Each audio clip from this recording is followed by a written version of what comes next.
Mima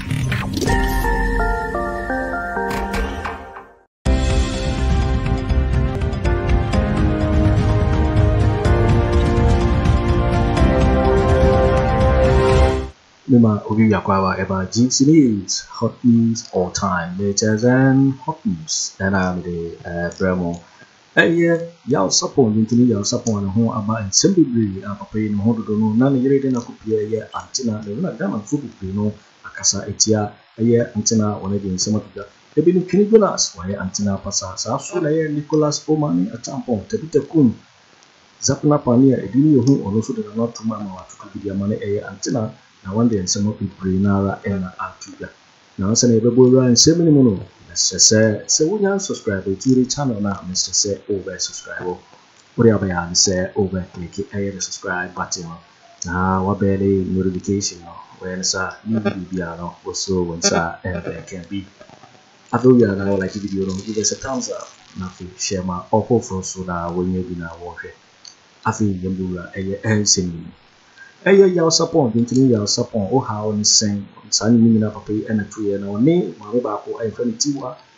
na papa no ho do no na ense Tiwaa no na owo papa ho a wo hwe ne kakra na yiri ekuko apai wonti ase se Tiwaa isi kwan ono pese obesare ku na Tiwaa ema no kwa na no de nsem no akopie ya Anti Naa so ama to se wakopro ni nsem ni na gu ho na Ghana fo be na gu afu se sa se we kwa se kokoko ni ya ware se kokoko ni se kepa be gum si na amafo ehu dia ekoso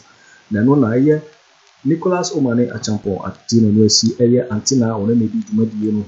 na no ena Twene Jonas so de na no atum chese Anti Naa wana ye ne pasa de ensem do na ra apiga na yesem no yeti Nicholas Omane Agyapong ni sem odi tuga fa ho yaw sapon yire ekupi ho na wo kan ensem ya de yeti Nicholas Omane Agyapong ni sem a odi tuga efa ensem akoso ewo Anti Naa show so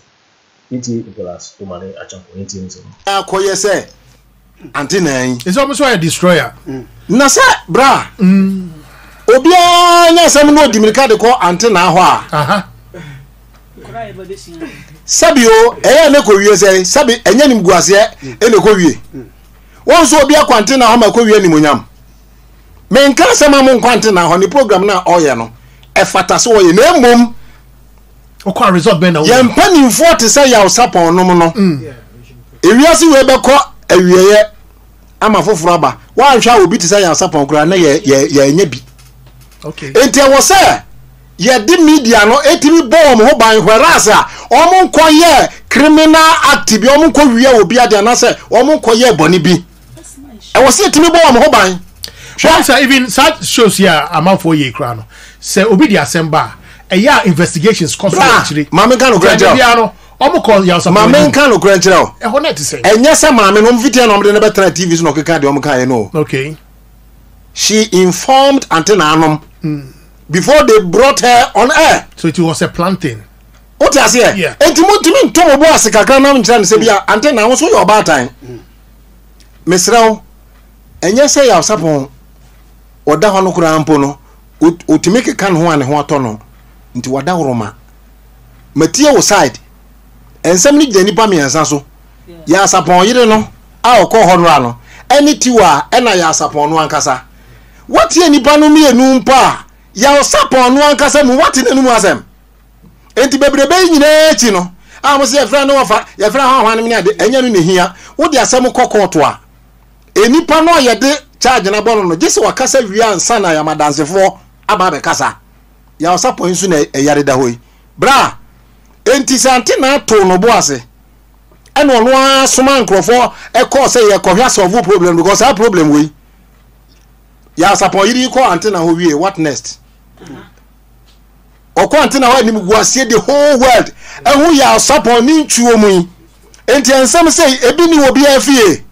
a mukuta media no a nesu obi di asem say ba na mu say the great asset say we national asset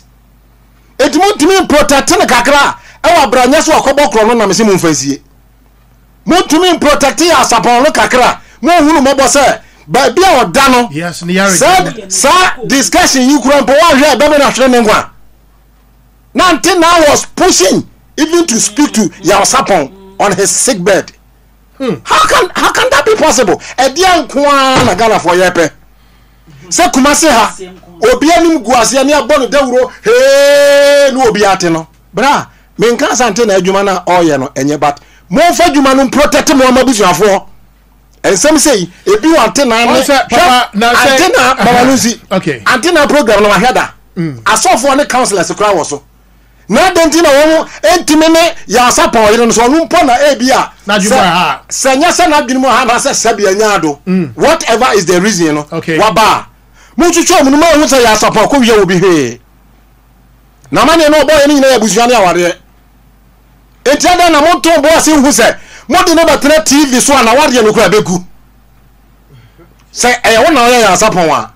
enim guase wo ye chino se wo sori abeba ba ware maame Davida etiada na antena no mutini hu we e na company antena se chiachi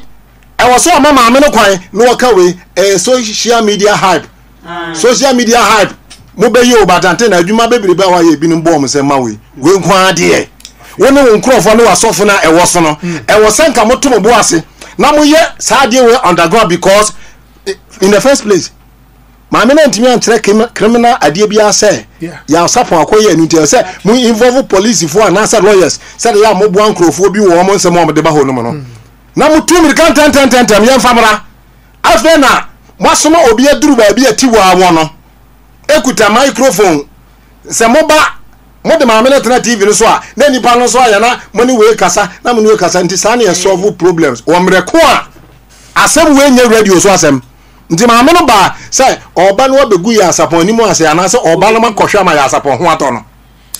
bebrebe nyina echi no bra me ka no kura kire wo se nipa na enam antena show no so ama na ni magu ase kese na ya asapon ono so ka wa bobra eso me no ka sei e bi kura no wonte ye na sa na ye adwuma nipa no anim guase no adane atade akwa akose no oyare da ho enti mo consider the situation ni kwa na mo console na yire ne sai awo to bo kakra na de ebetimi aye no ye be ko bishop jewa adu ho ni akwa na kasa ye be ko akwa no wo fa no makasa na se etwa se betafra che santehene otumfo opinzo anim kura na ho se ye de kwa ya kohwe ne ya kama sumdwa bana ye debate TV so sese ye yi a awade ne begu adwuma no be sei abusua no so ntokwa besim enti sante na no me ne se ya e de ne si kwan antina no maye bone okay abusua fo antina mo aye bone na me gidi sante na so wo hwe show yi bia ono ankasa ebesi ni chance kakra kasa da bi jumade nde waye na mum e chance me na say kra meti antina ho sensem won enti me pa cho wo antina fie aware sem ni sem sei ebi ni ho no ankasa kro problem antina fie bi ni ho ya meti e kwa da no hwese ni nyina bra no problem enye ati se ano hwese ni nyina me nka se obi nka antina ho asem chame na me no kire se no social media antina busuafo ya sapon asem sei na ebi ni ho da be no mo de ba TV so abet discuss asem hunu no mudi ya sapon bone be no wa ya enti mo tumi money partitu di hie sei onyankopon de na chamo mo no ba kumasi ya yentim de kafa ni panu ko TV so ne ko se na brabo e fa hu nyakopon enti after antenna a program yo mo ye ma ya sapon yire no what next ena me fa ya papa ya sapon yire no me akasa me ne kasa wo pa wo number sesi a friend no bisa no ya nto aso adai ya nto aso kumasi de nipa ni mu guase ye eye kumasi for de dodo me am kro mu kumasi for but obi ani mu guase a na sa nkrofo ho atom but obi da fo no a eye ofasa no wunim de besi kina Yochi for when ensema ye Nicholas Omane Achampo ne so ne dia wodi atuja fa ye ya sapon ye awokupio Anti Naa show awodi ensem do na ra tuja wo yenti ye Twene Jonas the red what it is biginisu ye nipa o na asen kwa yenti o so sema wodi atuja yenti no so on emeche no enti abaya na ye frɛ no maame abrewa na ye frɛ na Anti Naa no enkofo se menye ne ho adwuma na ne meye ne ho adwuma pa aba so anu ahye no kwenti se de bi amoye no Anti Naa wafono se de ye huto wafono wanim a ahohono wanim ahohono ti se di ball wasiaba wanim se abe nwotwe nkwan wanim makeup se Samira Mohammed awawia yesika di ato makeup se abegu ni dama ochi wanim makeup se fufufu na nim wasiaba ana papa ono oye legend na meka cho se TV abo anyina malambia ni sofu bia ni sisoro ko sorry ko ye juma advert nko an etwa gunyamisha broni. Isn't this beautiful? Ghana kran ko bia be white TV no akron phone ko an. Of course, we are in the greatest city of all time, New York City, baby. Anti Naa kwasiaba wakotam a legend musician yaw Sarpang. And now the yiri abesiwo. Won enu ama ne yiri ni gu papa na ni mase. Of course, unim se oba no ye kwasia. Oba wa jimi a moment o studio ho na mu jinya da kro memo bia papa mani so studio o. Kwasiafo Akufo-Addo kraman. Or the accident kum nipa left and right car kwan ni nyina tutu or more bra motimia tena radio no so aleste e kwan asai o so da bi ukrom kwan nyina tutu mfuturo nko. You have not sit on the radio one day to talk about this. That is what the radio was meant for, to solve people problems, to report problems going on in the society and the community and every town and every region, so that the nkwasiafo na moji sika no petu anwumre no ombeja etwatua no mdi sika ni bia kwa kwan no omuma nyina gu abrochire wo ka kwan. Isn't this beautiful? Dabi yemfantra nwuni pani mas oba betena kese ni kunu yare na ni yonku oba na eti ni kunu nchen ehwe ni kunu a sa oba no you gotta know say na dwe nya dwuma me nware da empna kura me ni bi me ne hwe. But growing up, we saw our parents. Me papa yare. Nobody from my father's family will even know. Or no ne di America de ne kunu ko hospital. Ni kuru kura hu hia ne chen ne ma wa wo ye. Ni kuru ni di ya ne babia ni di ye. But then no nkwasi amaya ba wiasi. Ajimifo amaya ba wiasi. Emwa amaya ya ba wiasi. I'm telling you the reality. Oh, me pebema beto iPhone mami. Me pebema beto car mami.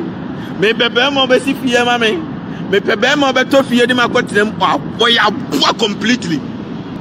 The same 7 months I had a wo. No, sir, the same 7 months I had a wo. Bema ade na odi wa jimi. Bema na nkwa ye adwuma fa mehwew. Akana man. Tete man no ntisa. They marry from the scratch where the man don't have nothing and the woman don't have nothing, and they build together. That is what we call life. Sana kwasi broni ya wa America broni bia nu amne na kwashia ba bi amaka Twene Jonas ya mashia with the aji se o mama iPhone. No, ko bibi ni ya boy ya. Je di an waji di e se o to we mama. E di an waji di e se o to we mama. Sa aboy ya. And the fact say obia ya ware o na Tiwaa na ti ukunu ehode ne nam asofofo nkwasiafo efie enam a hospital na Tiwaa no ahwe papa na over the years every 1 minute bi aban ba senam ya Sarpang ebrafo na taxi enam antem ano wasia binya bi wa afuo mu a omuni nua omuni obia taxi ebrafo taxi wa. When you Sarpang television, social media, we only see him with Tiwaa. We only see Sarpang with Tiwaa. Obianua wabehu ya Sarpang yerida. I just Anti Naa kwasiabai. And I feel train wa kwatu Maame abesiwan Maame ne kan kwasiasem. Ekunu kura oni bi I bet you betre ukunu. Kwasiaba betre ukunu na kire ukunu. Problems are in the Kabet radio no Sonaka, Ukunu, any Wawadi Munsam, Chilegana, for years, or Fui, Basiaba, 1 time. I obey Jimmy for saying, Wakukuna TV, so I'm telling you, we may worry though, mention Plampo Daminigaminary, Anti Naa Kwasiaba, Yansa, Papa no yes, Ukuno, Ukotam Papa, Oyari, Oji, Yarsha.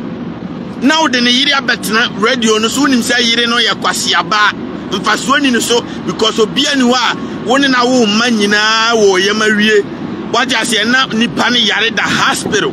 na nadamfo ne ne ye adwuma e na betna ho som no ehwe no anadamfo no so wo life o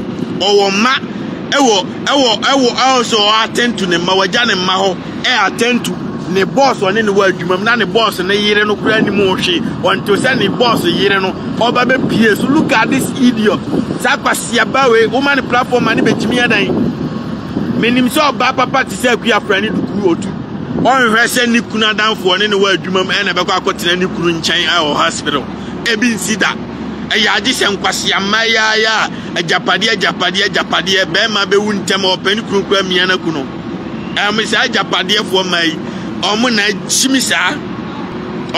chimisa akua friend ko to say it's my 28th anniversary wedding anniversary. Look,